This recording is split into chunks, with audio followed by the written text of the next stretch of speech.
Assalamualaikum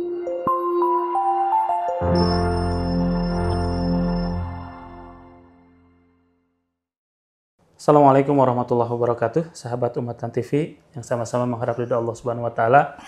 Alhamdulillah kembali lagi bertemu di channel kesayangan kita yang insya Allah pada kesempatan kali ini ada bahasan yang menarik terkait dengan pemuda. Karena setiap zaman pasti ada pemudanya. Setiap generasi pasti ada generasi mudanya. Namun hari ini yang sedang viral seperti yang saya temukan di banyak status orang-orang Gen Z atau anak-anak muda hari ini yang relate banget kehidupannya dengan perkataan atau qaul ulama dari masa lalu, masa lampau. Yaitu akan datang suatu masa di mana kerusakan karena penuh tekanan yang bisa saja hingga berujung kematian. Seorang laki-laki berada di tangan istrinya, kedua orang tuanya, dan anaknya. Mereka mencelanya dengan kemiskinan dan memaksa bekerja di luar kemampuannya. Akhirnya, karena tertekan ia masuki banyak pekerjaan, melakukan pekerjaan apa saja yang bahkan dapat menghilangkan agamanya. Karena tenaga terporsir dan penuh dengan tekanan, maka ia akan rusak secara mental, secara agama, bahkan secara jasad atau mati. Hari ini, ternyata kondisi daripada anak-anak muda ini betul tertekan. Padahal setiap generasi ada pemudanya. Bahkan sebelum generasi Rasul, ada generasi sebelum Rasul. Yaitu mungkin kita semua tahu yang diabadikan dalam Quran, kisah tentang para pemuda Ashabul Kahfi. Nah, alhamdulillah pada kesempatan kali ini kita juga sudah hadirkan narasumber kita yaitu Ustadz Badi, yang beliau merupakan salah satu pengisi dan pembina Mubalik Umatan Wasaton, dan kita juga hari ini mengundang generasi Z. Jadi pemuda yang hari ini tadi sudah menikah, sudah punya anak, tapi mukanya masih muda. Mungkin nggak akan ada yang nyangka kalau usianya masih di bawah 30. Walaupun mukanya mungkin 31 ya. Baik, bagaimana nih terkait? Saya awali dulu dengan Pak Muaz. Nah, saya belum kenalan, mohon izin ya, namanya Muaz. Gimana untuk saudara Muaz, Pak Muaz? Benar nggak sih sebenarnya? Relate nggak kata-kata daripada Imam Al-Ghazali itu terkait dengan sekarang nih kita, khususnya pemuda laki-laki, itu hidup dalam dunia atau situasi yang penuh dengan tekanan? Ya, kalau dari perkataan yang tadi sih memang saya pribadi merasakan ya bagaimana kehidupan itu memang benar-benar tekanan. Bahkan kalau misalnya tadi dikatakan mencari ya pekerjaan untuk memenuhi kebutuhan, ya memang dirasakan gitu. Saya sebagai pengajar aja, ini saya bekerja mengajar itu sampai 3 sekolah, bahkan sampai 4 sekolah. 3 sampai 4 sekolah? Iya, kalau setahun lalu itu sampai 4 sekolah. Dari hari Senin pagi sampai sore, kemudian di Sabtu Minggu juga ada di ngajar di tempat yang lain juga. Jadi 4 sekolah, bahkan mungkin masuknya ke 5 karena ada bimbel. Masya Allah. Itu karena memang ya tadi tekanan, salah satunya mungkin dari ada tekanan ekonomi dan lain sebagainya. Dan kalau mau dirasakan, kalau sampai kepada hal yang pemikiran sampai mau bunuh diri juga, mungkin pernah merasakan sampai, waduh ini ekonomi sedang seperti ini, pekerjaan juga tidak bertambah, tidak ada tambahan penghasilan, sampai ada ya pemikiran seperti itu. Baik. Walaupun memang pekerjaan itu passion sebenarnya ya, mengajar atau apa. Tapi memang karena passion mengajar itu terkait hal-hal lain di luar passion ya, berarti ya. Oke. Nah, menarik ini. Mungkin langsung saja pada Ustadz Badi sebagai guru kita gitu semua. Kan tadi ya, Bia. Faktanya kan pemuda mah setiap zaman ada. Betul ya? Dan memang ketanggung jawab dari setiap pemuda, tugas dari setiap pemuda, setiap zaman juga ada. Tapi permasalahannya di hari ini, terkait dengan Gen Z misalkan ya, atau misalkan sesuai dari tahun kelahiran dari yang tahun 97 sampai 2020 ini, yang Gen Z itu disebut sebagai generasi strawberry. Gitu. Di usianya yang pemuda gitu. Bahkan hari ini ada lagi tuh selain generasi sandwich, sandwichnya juga generasi strawberry, ada juga generasi sandwich katanya. Generasi yang ditekan oleh keinginannya dan ditekan juga oleh harapan orang tuanya. Tapi ya, fakta sejarahnya adalah ternyata ada pemuda-pemuda yang mungkin hari ini tekanannya lebih besar, tekanannya lebih berat, namun dia mampu untuk mempertahankan jati diri kepemudaannya. Misalkan di cerita Ashabul Kahfi. Bagaimana kira-kira pendapat Abi tadi? Menarik nih ya. Iya.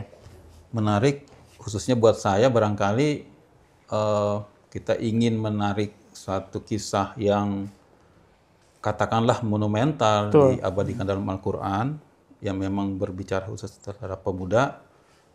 Cuman saya menarik ini, saya mohon ini dulu nih Kak, baru dengar kayaknya istilah-istilah generasi strawberry, generasi sandwich, betul. Kayaknya keren gitu ya istilahnya ya.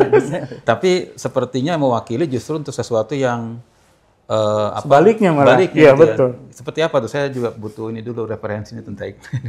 Gimana nih dari Kang Muaz dulu? Kan betul ya. Jadi generasi strawberry itu benar. Ya strawberry lah kita tahu semua. Bahkan ada yang aneh misalkan kalau kita nggak suka strawberry. Atau misalkan generasi sandwich. Sandwich juga kan salah satu makanan favorit lah hari ini. Tapi itu merepresentasikan dari satu hal yang ternyata menggambarkan kondisi pemuda hari ini. Tadi misalkan ketika generasi sandwich itu adalah generasi yang serba dalam tekanan. Gitu. Jadi seperti yang mungkin tadi disampaikan oleh Kang Muaz. Jadi ada harapan pribadi yang sedang dikejar, namun juga ada tanggung jawab dari pihak-pihak dekat juga ya, yang harus dipenuhi. Itu jadi seakan sandwich gitu, seakan roti ketemu roti ditekan gitu. Itu sandwich itu. Jadi kalau dalam tadi bahasa kaul ulamanya ditekan oleh istrinya, anaknya, orang tuanya. Gitu. Jadi seakan-akan jangan generasi berbagi. Kalau strawberry sendiri itu gimana ketika dianalogikan dengan strawberry itu? Apa memang karena mungkin ini saya sedang meraba strawberry itu karena warnanya mah seperti bagus atau tampilannya mah seperti memberikan harapan rasa yang manis gitu dengan warna-warninya, tapi ternyata nggak se asem ya gitu maksudnya kan warnanya gitu ada juga rasanya seperti artinya antara tampilan dan ternyata isi itu nggak sinkron mungkin. Oke. Walaupun beberapa dari referensi pernah Profesor Renal Kasali itu mendefinisikan dengan yang relate dengan generasi strawberry ini adalah betul Ustadz, bahwasannya strawberry itu menarik buahnya, menarik perhatian, seakan-akan menjanjikan sesuatu yang manis. Tapi yang menjadi tapi adalah mudah lembek. Gitu. Jadi ketika ditekan sedikit dia akan hancur dan tercela berat. Dan faktanya hari ini kenapa generasi Z disebut dengan generasi strawberry adalah bagaimana ternyata banyak penelitian bahkan perusahaan-perusahaan yang enggan untuk bekerja sama bahkan mengangkat karyawan mempekerjakan generasi Z. Gitu. Karena apa? Ternyata betul dari sisi pandangan, dari sisi ilmu, dari sisi generasi dia menguasai teknologi, kemampuan, tapi dari sisi mentalitas kerja, etos kerja gitu. Mentalitas tekanan hingga ketika misalkan perusahaan mensyaratkan bisa bekerja di bawah tekanan, nah generasi Z udah nyerah duluan. Padahal kan ini generasinya, zamannya gitu. Bahkan ini menjadi alat atau teknologi yang dikuasainya, seperti gitu generasi Z itu. Oh, jadi kita mungkin bisa mengerti kemudian kenapa Quran secara spesifik ya begitu ya mengangkat satu kisah yang monumental tadi yang khusus untuk pemuda yang mungkin bisa kita lihat situasinya, kondisinya, substansi, prinsip, masalah yang dihadapi generasi muda ketiga itu dengan yang hari ini sepertinya ada kesamaan dengan kalau kita lihat tinjau dari sisi kisahnya. Tapi mungkin yang justru tidak relate tadi adalah generasi Z-nya yang menghadapi situasi yang sama tadi dengan Ashabul Kahfi mungkin. Itu kalau dari sisi kisah mah, jadi kita dari satu sini aja kita bisa menangkap bagaimana keagungan dan kemuliaan serta ijazul Quran ya, salah satu mukjizat Quran mampu menjangkau melewati zamannya gitu ya, untuk dijadikan sebagai kisah, gitu, sebagai ibroh terhadap pemuda setiap zaman. Gitu.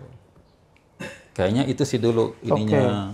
Berarti intinya Bu ya, ada yang harus kita lebih dalami mengapa kisah itu diabadikan di dalam satu kitab yang itu menjadi pedoman atau way of life yang tidak bisa dirubah dan tidak direvisi ya. Berarti ada satu satu inti di mana kisah itu pasti akan substansinya akan terulang.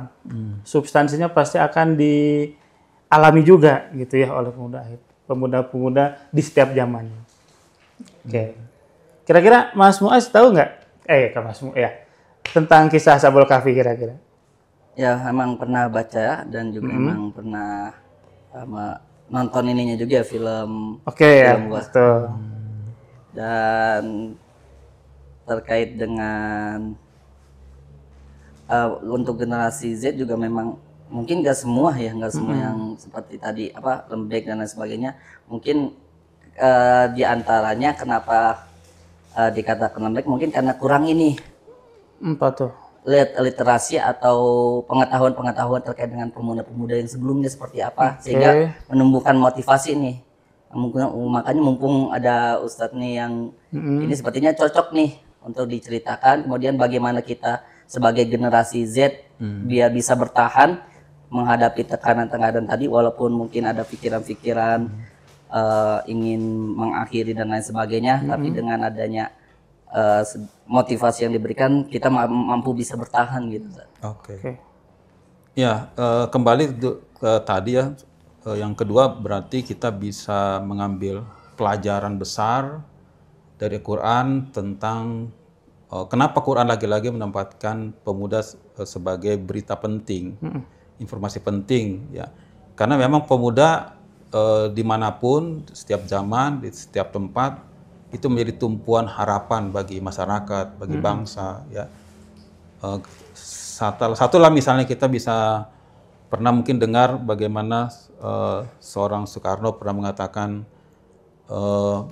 berikan aku 10 pemuda ya, maka akan aku guncangkan Himalaya. Artinya untuk urusan begitu besar hanya butuh 10 pemuda dengan potensinya, dengan kemampuannya mungkin gitu ya. Sehingga Quran pun ternyata di kisah Ashabul Kahfi ini itu memang spesifik sebetulnya bercerita tentang pemuda, karena kalimatnya pun innahum fityatun amanu ya wazidnahum huda. Itu jadi pemuda-pemuda yang memiliki iman atau potensi keimanan yang luar biasa begitu, dan dari situlah kemudian bertambah Allah berikan kemuliaan-kemuliaan, kelebihan-kelebihan lain wazidnahum hudan tadi gitu. Itu mungkin Quran ingin mengajak kita menjadikan kisah Ashabul Kahfi ini sebagai panduan betul. Untuk menjawab generasi yang tadi hari ini tentang strawberry sandwich gitu ya, gitu yang tertekan gitu ya. Padahal kalau bicara tekanan misalnya, kalau dari sisi tekanan, Ashabul Kahfi itu kan hidup di zaman katakanlah penguasa yang memang zolim ya, yang memang diktator memaksakan agenda-agenda kezaliman, kesyirikan gitu. Nah, para pemuda ini pemuda yang berani mengambil resiko gitu ya terhadap tekanan tadi gitu. Karena kan resikonya karena berhadapan dengan penguasa yang diktator yang zolim begitu. Ya, resikonya sudah bisa dihitung.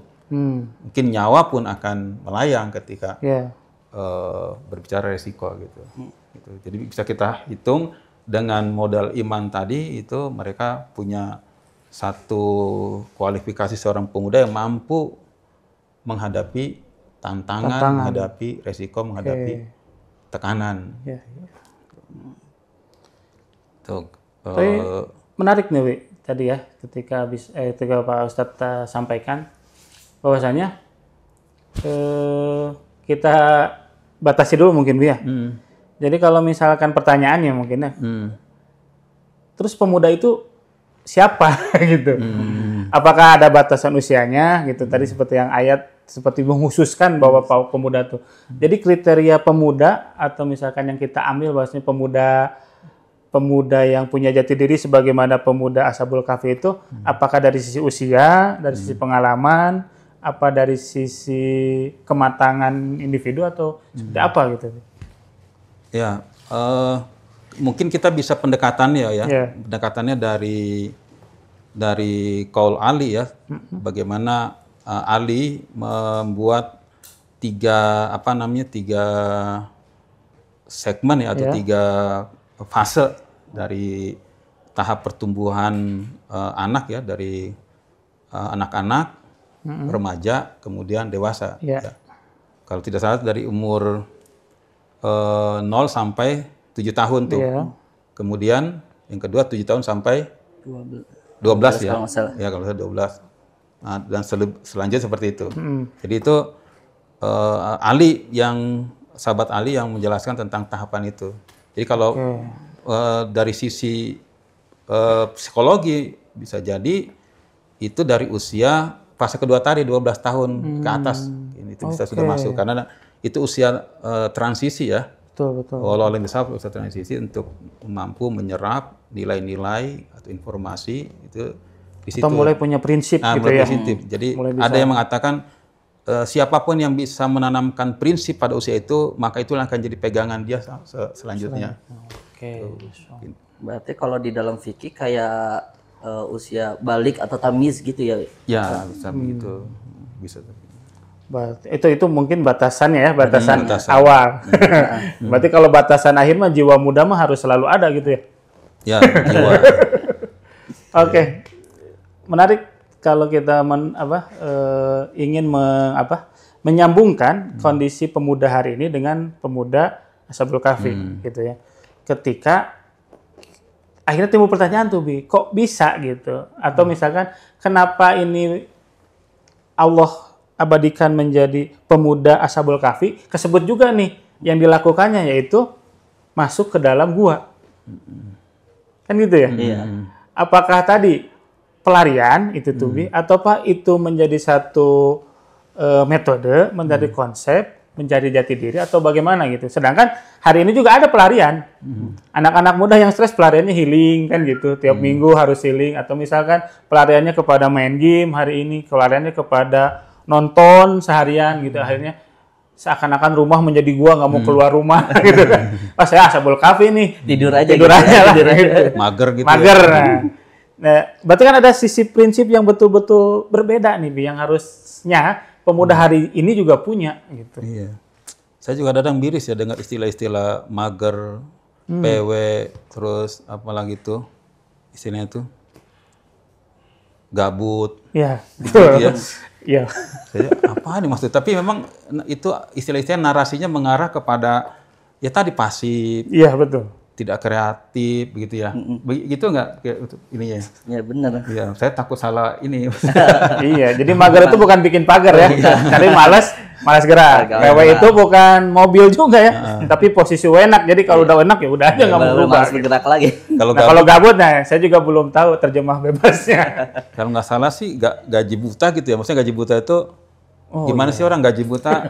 Nggak kerja, nggak apa, tapi dapat penghasilan. Dapat penghasilan gitu. Jadi kan menghayal gitu. Iya, betul. Itu penuh hayalan gitu ya. Waduh, ini tantangan besar luar biasa ya Allah ya Rabb. Aduh. Saya jadi merinding nih kalau bicara situasi ini. Kalau memang situasinya benar gitu. Cukup merinding di situasinya nih.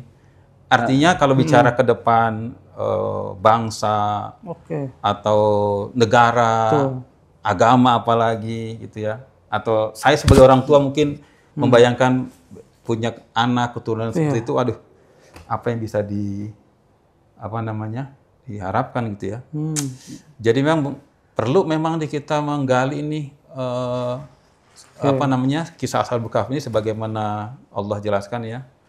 Nahnu naqussu 'alaika bil haqq gitu ya. Jadi kalau mau kita terjemahkan bebas ya, ini kami persembahkan persembahan yang terbaik karena dengan bilhaq, dengan kebenaran, dengan kisah melalui Al-Quran begitu terhadap tadi innahum fiyatun amanu wazidnahum huda. Kalimatnya aja sudah menurut saya bombastis ya. Oh, kami ingin persembahkan, kisahkan terhadap satu kisah yang bisa menjadi pelajaran kepada pemuda. Khususnya tadi generasi tadi itu, generasi Z, Strawberry, aduh. Atau mungkin kalau saya tarik kesimpulan mungkin Pak Ustadz, mohon izin.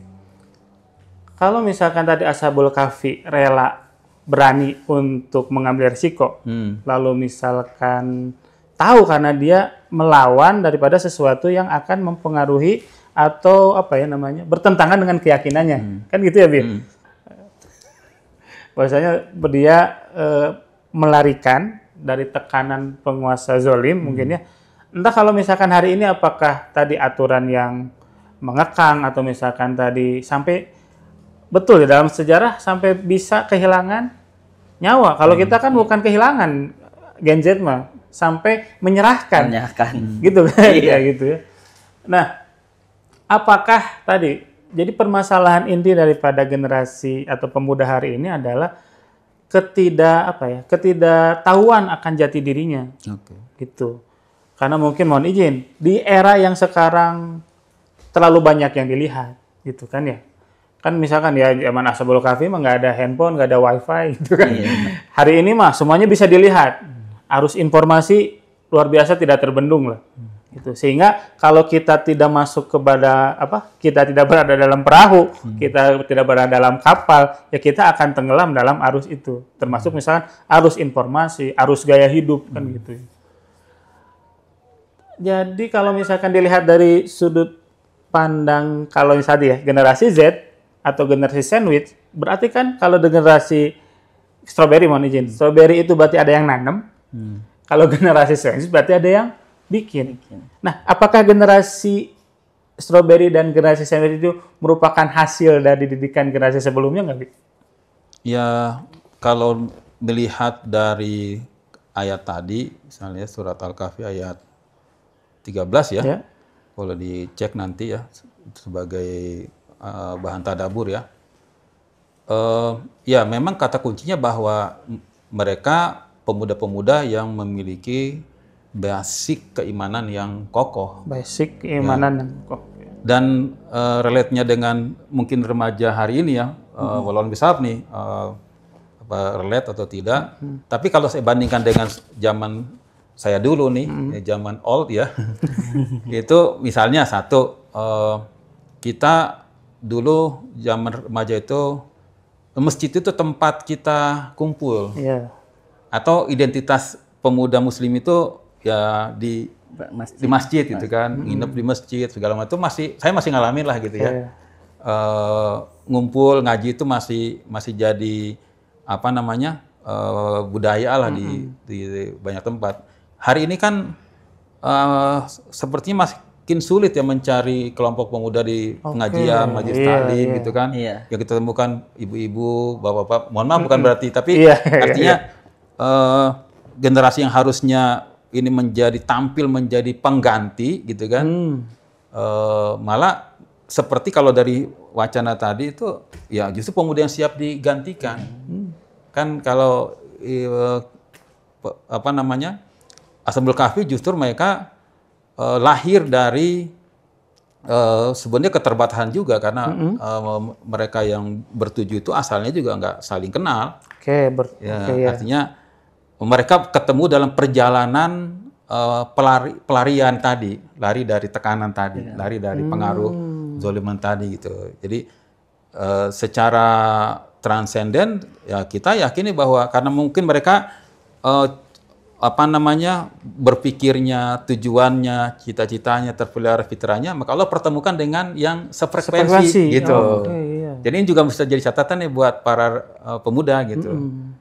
Jadi kalau ingin memang keluar dari katakanlah kemelut tadi ya, ya harus menciptakan lingkungan ya, pertemanan. Karena pertemanan ini juga disinggung dalam Al-Quran, di surat Al-Furqan ya, bahwa artinya banyak kemudian kata Allah Subhanahu Wa Taala, ya wailata laitani lam ittahus fulanan khalila. Ya, jadi lam ittahis fulanan khalila. Jadi masuk ke zoliman, kepada kemaksiatan, kepada hal-hal yang buruk tadi, ya diantara karena lingkungan. Teman.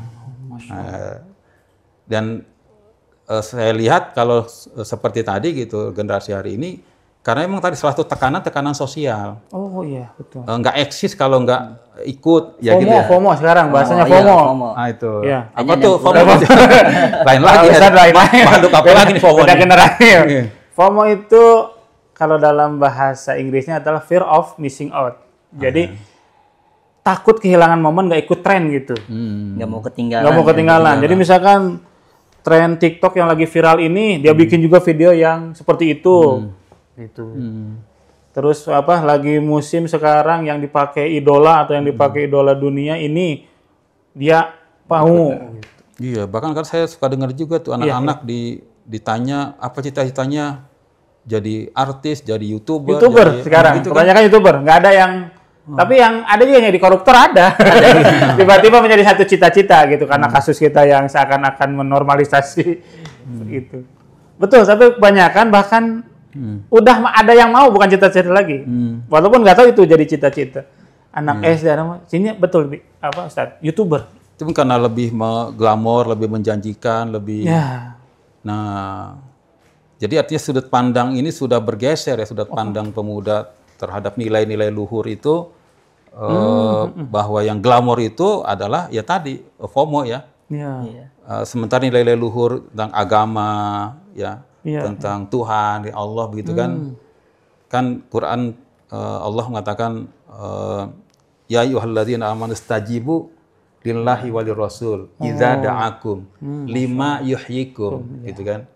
Jadi panggilan Allah itu sebenarnya panggilan agama, panggilan Islam itu hal yang sebenarnya lebih glamor, lebih menjanjikan, lebih glamor daripada yang diminati tadi oleh pemuda homo gitu. Tapi mungkin itu tertutup apa gimana saya? Iya. Ini juga sebenarnya di setiap zaman ada ya slogan-slogan pemuda untuk yang seakan-akan benar, padahal itu tadi tergeser bahkan menyimpang dari tujuan manusia pada fitrahnya gitu kan. Jadi eksisnya di dunia. Jadi ketika tadi lima yuhyikum yang menghidupkan di dunia gitu, ternyata glamor, viral, trending, terkenal, kaya, akhirnya itu jadi tujuan. Sehingga tersimpangkan dari bahwasanya perjalanan hidup bukan hanya sebatas di dunia gitu. Sehingga tadi untuk arasan mungkin ya tadi akhirat atau apa, itu mah nanti aja lah gitu urusan. Kalau udah kan ada nih pemuda zaman saya misalkan milenial. Tadi kalau di zaman generasi Z FOMO, zaman milenial kan ada YOLO. You only live once. Makin gak ngerti lagi. Beda istilah lagi. Jadi kamu hanya hidup sekali. Jadi mumpung ada kesempatan, mumpung ada udah pakai aja untuk hidup, untuk cari senang. Mumpung muda. Nah, kalau zaman Ustadz mungkin tadi muda kaya raya, muda foya-foya, tua kaya raya, mati masuk surga. Nah, itu hayalan banget. Aduh. Slogan itu, tapi itu yang menarik artinya. Tadi menarik, Ustadz, bahwasanya memilih teman dan komunitas. Itu yang hari ini mungkin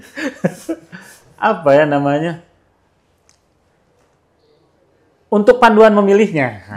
Yang mungkin gitu. Kan sekarang juga banyak komunitas, Ustadz. Komunitas online. Kan banyak komunitas game online, komunitas mabar, komunitas geng motor, banyak komunitas. Sehingga tadi ya mungkin tidak hanya berkomunitas mungkin ya tadi ya. Karena ketika tadi menarik 7 orang pemuda itu yang tadinya awalnya tidak kenal bertemu karena punya basic akidah yang sama, punya musuh yang sama dan punya masalah yang sama. Gitu.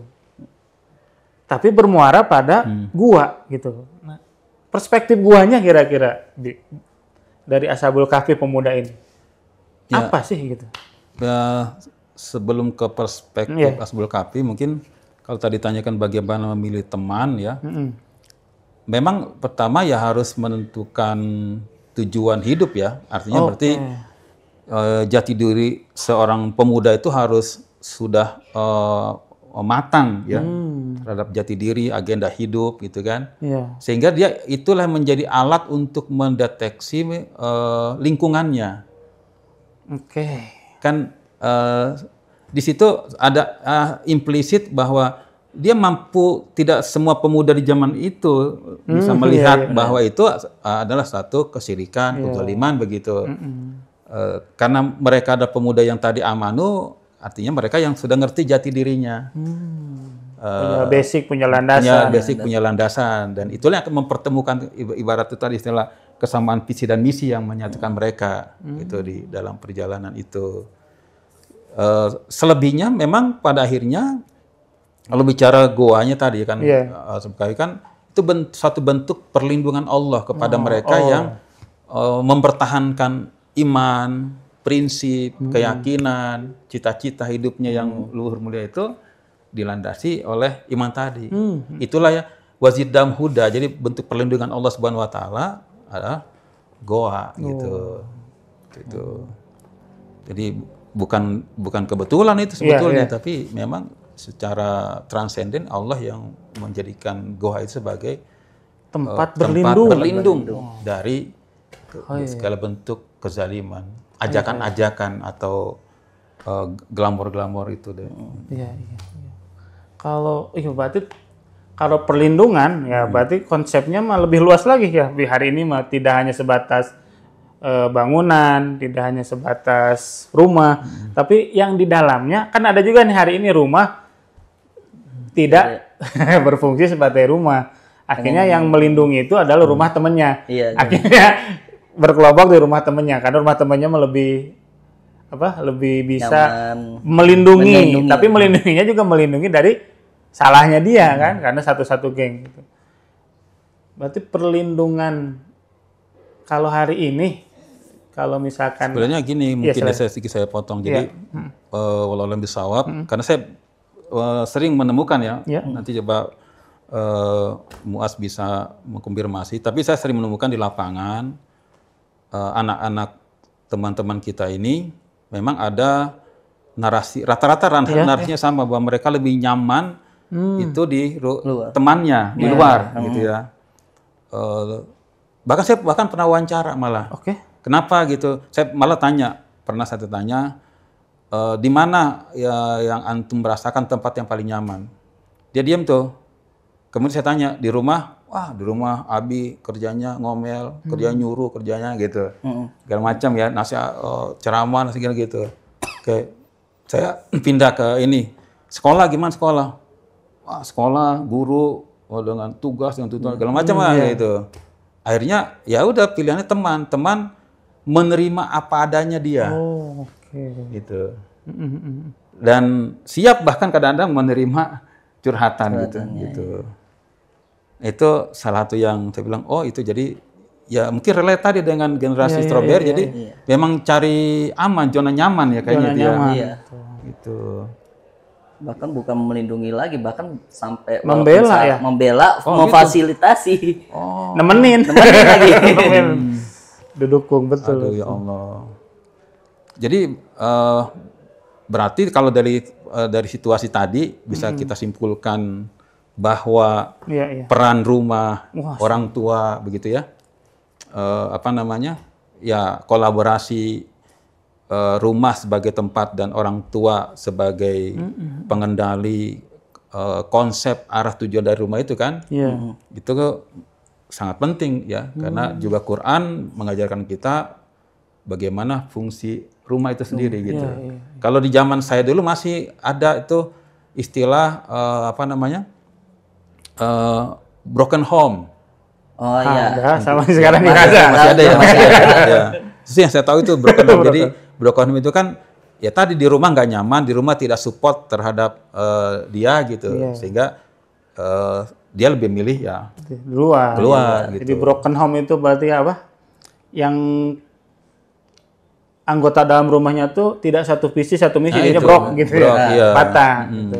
Biasanya kan kalau hari ini korban broken home, anak muda korban broken home adalah korban dari perceraian orang tuanya yang kayaknya tidak sevisi atau udah nggak cocok atau apa. Biasanya. Dan saya pernah baca artikel memang itu kebanyakan yang narkoba, yang kemudian anak-anak jalanan itu, bahkan ada pernah diwawancara juga anak jalanan itu rata korban broken home. Yang kehadiran orang tua, ayah, ibunya, fungsi rumah artinya itu betul-betul tidak berfungsi gitu. Dan kekecewaan itu dituangkan dengan ya broken home. Ada mungkin ya orang tuanya, tapi kehadiran fungsi orang tuanya yang ada. Ya ada yang memang benar-benar nggak ada gitu ya. Okay. Misalnya kalau kasus yang pernah saya baca itu ya, yang kerja pergi pagi anaknya belum bangun, pulang udah tidur. Jadi walaupun ada tapi nggak pernah ketemu. Ada juga yang keluar negeri, ada yang belajar, macam-macam, cukup bervariasi ya. Tapi intinya semua bermuara kepada fungsi rumah tadi. Ya. Jadi ini mungkin kita bisa kembali ya, taklid, tunduk, patuh kepada Quran. Bagaimana Quran mengajarkan kepada kita, kata Allah, waj'alu buyutakum qiblah. Jadi rumah itu tempat memulai dan tempat akhir dari seluruh aktivitas gitu. Oke. Ya luar biasa. Bahkan ada cerita saking ya orang tua pulang pagi pergi pagi pulang petang itu sampai ketika kerja berangkat anaknya masih tidur, pas datang anaknya udah tidur, ditanya tinggi badannya berapa, aduh nggak tahu saya mah, cuma panjangnya segini. Karena tadi ya saking nggak lihat itu tinggi badannya, nggak tahu karena nggak pernah lihat bangunnya, tapi yang saya tahu segini sekarang. Kan lihatnya tidur terus. Terus. Begitu anaknya bangun, itu siapa? itu Om. Masya Allah. Ya, itu fenomena dan ada gitu. Walaupun lucu tapi miris gitu. Ternyata peran fungsi orang tua yang balik lagi, berarti kan adanya parsialitas, adanya pemisahan, adanya ketidaksinkronan, adanya ketidakpaduan mungkin ya antara visi misi dari membangun rumah tangga, balik lagi tadi visi misi menikah, balik lagi tadi visi misi pribadi.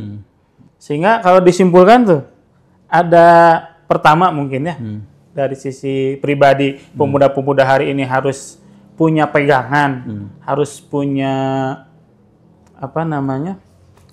jati diri lah. Ketika dia sebut pemuda, maka harus ada lanjutannya, mau apa nih? Gitu. Kalau misalkan dia berakidah, bertauhid, menjadi seorang pribadi muslim, maka pemuda muslim. Sehingga muslimah jadi punya tujuan. Kan Islam ada tujuan apa-apa juga. Tadi kan tujuan, sehingga tadi bisa memfilter komunitas. Ya itu kan kalau bicara tadi pemuda kan fase tertentu dari perjalanan seseorang kehidupan kan. Dan itu semuanya kan dari nol, dari rahim, dari kan di rumah. Iya, betul. Kan di rumah gitu ya. Ini mah berarti produk. Jadi boleh jadi malah generasi strawberry ini karena orang tuanya juga strawberry. Gitu. Jadi orang tuanya juga strawberry sebetulnya. Contoh misalnya begini, kalau kita bicara tentang tujuan hidup segala macam kan, kalau kita menghubungkan dengan firman Allah, kata Allah, waliyahsyalladzina law taraku min khalfihim dzurriyyatan di'afa khaufu alaihim falyattaqullah falyaqulu qawlan sadida. Atau dalam surat Al-Baqarah juga, bagaimana Nabi Yakub alaihissalam ya kan berwasiat kepada anaknya mata buduna min ba'di. Jadi jelas bahwa mereka lebih mengkhawatirkan,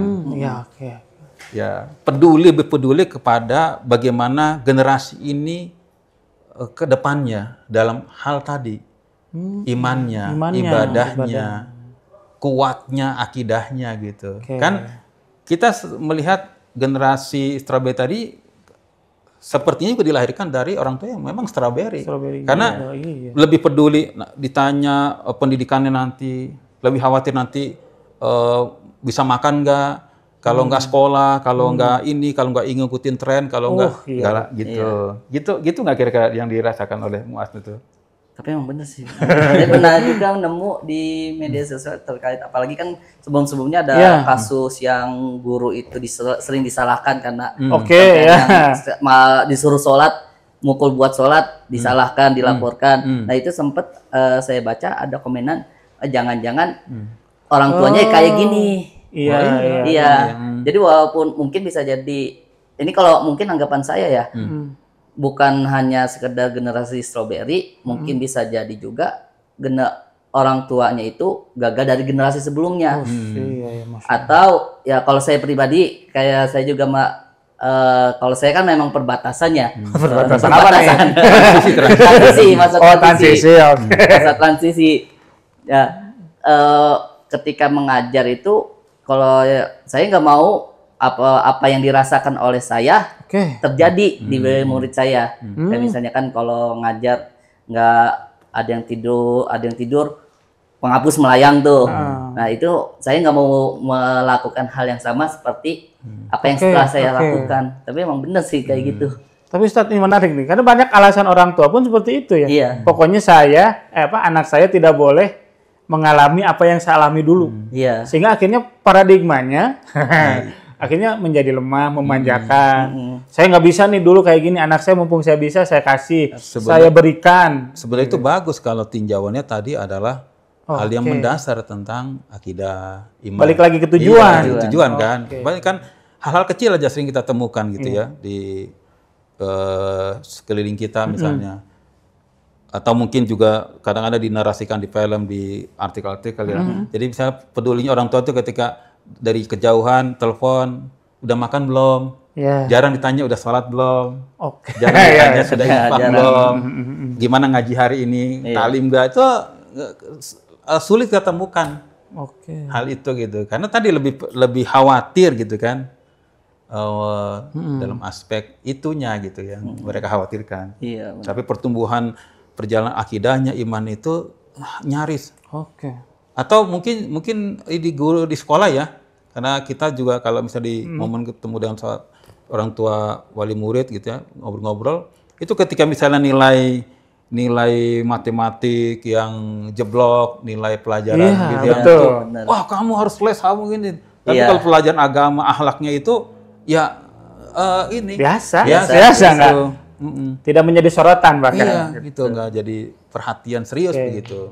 Jadi ya betul, berarti ini mah pewarisan nilai.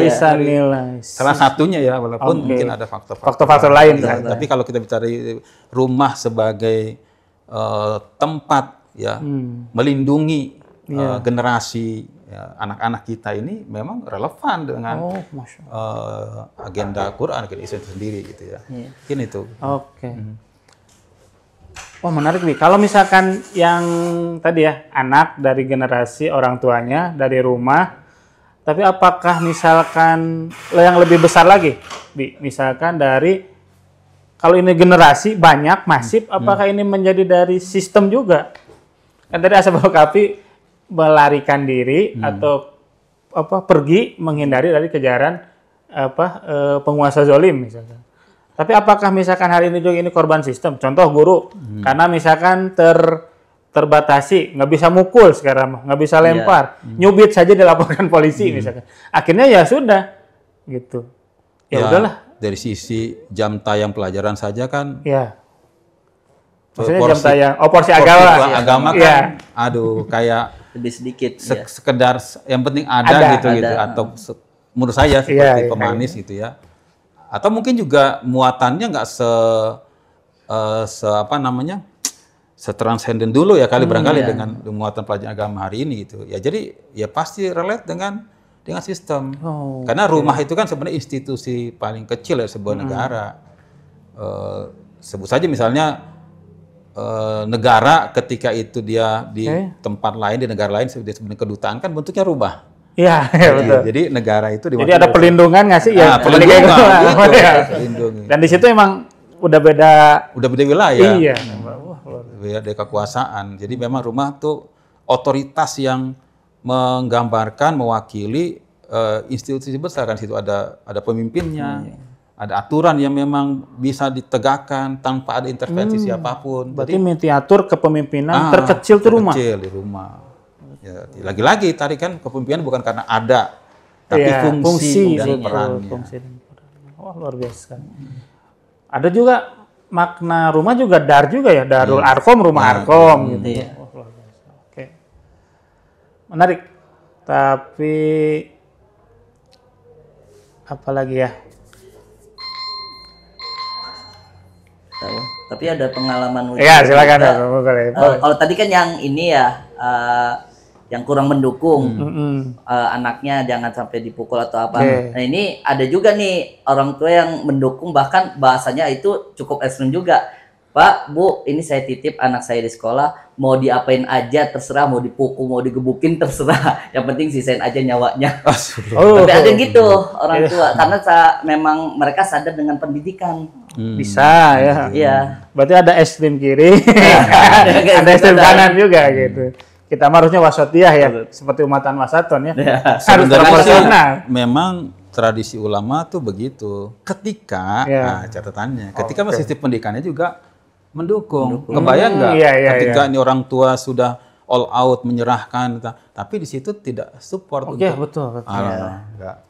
Harus dua-duanya, masih dua sisi. Sejarah mencatat seperti itu. Jadi Muhammad Al-Fatih itu waktu kecilnya nakal, tapi ketika diserahkan oleh bapaknya yang raja kepada ulama, sekalian dikasih pecut juga. Pukul aja kalau nakal. Padahal anak raja. Nah sekarang kebalik dipukul karena dia anak raja, yang di penjaranya gurunya. Baik, menarik mungkin ya Ashabul Kahfi ini. Cuman bisa apa ya? Ada garis yang menghubungkan antara generasi hari ini dengan Ashabul Kahfi hari ini dengan generasi muda, Ashabul Kahfi di masa lalu dengan hari ini, pemuda hari ini. Jadi yang pertama adalah pemuda mah tiap zaman ada, gitu. Terus permasalahan tiap zaman juga pasti sama. Dan harusnya gitu, penanganannya juga sama. Gitu. Hari ini kan banyak gonta-ganti, misalkan gonta-ganti kurikulum, gonta-ganti sistem, padahal mah orangnya sama. Gitu ya, Tuhannya sama, aturannya sama, lalu diabadikan dengan panduan di kitabnya yang sama, kenapa nggak dipakai gitu? Ya, itu yang pertama. Terus dari sisi pribadi, ternyata jati diri penting, gitu ya, mengenal diri sendiri itu penting. Gitu. Bahkan tadi betul, mau 12 tahun dari rahim, ada ulama yang menyebutkan sejak kapan nih saya harus mendidik anak tuh? Ternyata sejak memilih pasangan. Berarti kan diri itu. Diri sendiri harus tahu tujuan hidup itu apa. Bukan sebatas dunia, bukan hanya sebatas kenikmatan dunia, tapi ada pertanggungjawaban, nanti ada yaumul akhir, bahwasanya ini akan menjadi satu yang kekal abadi kan gitu. Menarik tuh memilih pasangan, tapi nanti kayaknya segmen lain gitu. Tapi emang semuanya penting. Lalu yang kedua dari sisi memilih komunitas dan teman, karena memang sangat berpengaruh lagi teman. Bahkan hadis mungkin Ustadz juga nanti di penjelasan bahwasanya lihatlah agama seseorang dari temannya. Atau bahkan kita juga semua sudah pasti pernah mendengar berteman dengan pandai besi, walaupun misalkan tidak kebagian besinya, tapi pasti merasakan panasnya. Berteman dengan jual minyak wangi, nggak beli, tapi pasti kita bisa menikmati wanginya. Berarti komunitas itu penting. Maka mudah-mudahan ini untuk generasi kita hari ini, para pemuda, berkomunitas itu penting. Tapi balik lagi, kalau misalkan tujuannya pendek atau tujuannya dunia saja, rugi. Jadi harus cari komunitas, kelompok gitu ya, ataupun tadi ya, geng yang bisa membuat kita terselamatkan bukan hanya dunia, tapi juga di akhirat. Itu dari sisi lingkungan, dari sisi teman. Ini tentara geng tuh dulu saya ngalami zaman dulu ada narasi-narasi yang kadang dulu kita belum punya untuk membentenginya tuh ya, suka kaki juga tuh ya, soalim lo gitu. Karena mungkin kalau sekarang ya daripada sok kafir gitu kan. Iya. Kan gitu kan sebenarnya harusnya harusnya ini kalau bicara geng kan harusnya keren tuh, misalnya gengnya geng pemuda surga misalnya atau geng pengajian. Kan keren sebenarnya ya. Keren nggak sih menurut saya? Keren. Mulai dari rider subuh, misalkan di mana sebelum rider itu harus sholat subuh berjamaah dulu. Bisa dimulai dengan itu kan sebenarnya mah. Jadi tujuan kita yang tadinya menyimpang bergeser dari hanya sebatas dunia, digeserin dikit aja. Insya Allah kan tadi ketemu ya Bi ya? Ketemu sama nanti orang-orang yang punya keresahan yang sama, punya tujuan yang sama gitu. Cuman tadi ketika kita mau keluar dulu, mau mencari dulu, kan gitu. Jangankan nuntut ilmunya, mencari ilmunya aja kan kadang kita males. Kadang kita cari gampangnya. Nah, itu salah satu juga pelajaran Ashabul Kahfi itu kan mereka dituduhkan Allah itu 309 tahun. Artinya di situ ada nilai kesabaran ya yang tadi hari ini kan serba instan ya. Jadi misalnya mau belajar nggak pengen kayak orang dulu tuh bertahun-tahun tekun belajar atau juga apalagi kerja pengen instan langsung kaya langsung berjabatan punya jabatan gitu kan. Jadi itu juga kan 309 tahun tuh luar biasa mereka. 3 abad itu. Ya, dari si waktu memang ya wajar kalau mereka memang jadi pemuda yang berkualitas itu. Pemuda yang tangguh. Tangguh itu ya mampu melewati waktu. Kita dengar baca bagaimana orang dulu tuh biasa belajar ilmu agama, belajar tata bahasa Arab itu kan wah kudu lama katanya nggak bisa buru-buru, butuh kesabaran tuh. Persis seperti kaulnya Imam Syafi'i kalau nggak salah ya, salatnya kan misalnya ilmu tuh ada ninya tulul waqt ya. Harus butuh waktu yang panjang, nggak bisa tulul zaman ya. Itu mungkin. Oke. Tadi balik lagi ya. Jadi yang pertama adalah kita harus tahu diri, tahu jati diri, apalagi sekarang ketika kita mengakui diri kita sebagai seorang muslim. Maka muslimah seharusnya tidak bingung dalam memilih karena punya panduan yaitu Quran. Nah, maka mudah-mudahan hari ini menambah nih pengetahuan kita bahwasanya Ashabul Kahfi itu bukan sekedar dongeng, bukan karangan manusia, tapi diabadikan oleh Allah dalam Quran itu sebagai petunjuk. Gitu ya. Walaupun tadi kesinggung juga tuh, berarti dalam memilih pasangan, peran orang tua di rumah, bahkan sampai nanti menempatkan anak dalam pengajaran pendidikan. Gitu. Sehingga akhirnya benar bahwasanya rumah itu menjadi awal dari tempat berpijak dan beranjak. Itu tempat bernaung dan berpulang. Walaupun memang hari ini mah sama-sama kita sadari ya budaya Indonesia mah sejauh-jauhnya pun merantau pasti akan pulang ke rumah. Baik, terima kasih Pak Muaz dan Ustadz Badi atas penjelasannya. Mudah-mudahan ini diskusi yang akan berlanjut karena ternyata ketika digali, ketika dibuka lebih lebar, cakrawalanya ternyata lebih luas lagi dan menarik juga nanti terkait dengan mencari pasangan, bahkan menjadikan kisah dalam Al-Quran sebagai panduan. Nanti kita detailkan apa saja, kan pasti detail Quran mah, pasti detail apa yang harus dilakukan pertama, kedua, ketiga, dan akhirnya apa.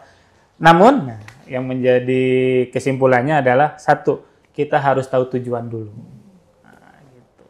Kalau kita tahu tujuan, maka kita akan mampu untuk mensterilkan, memfilter, memilih, dan memilah komunitas mana atau kelompok mana yang akan kita masuki. Oke, itu yang bisa kita sampaikan. Terima kasih Ustadz Badi dan Kang Muaz. Kita bertemu kembali di pertemuan berikutnya. Semoga selalu dalam keadaan sehat dan dalam keberkahan Allah Subhanahu wa taala. Wabillahi taufiq wal hidayah. Assalamualaikum warahmatullahi wabarakatuh.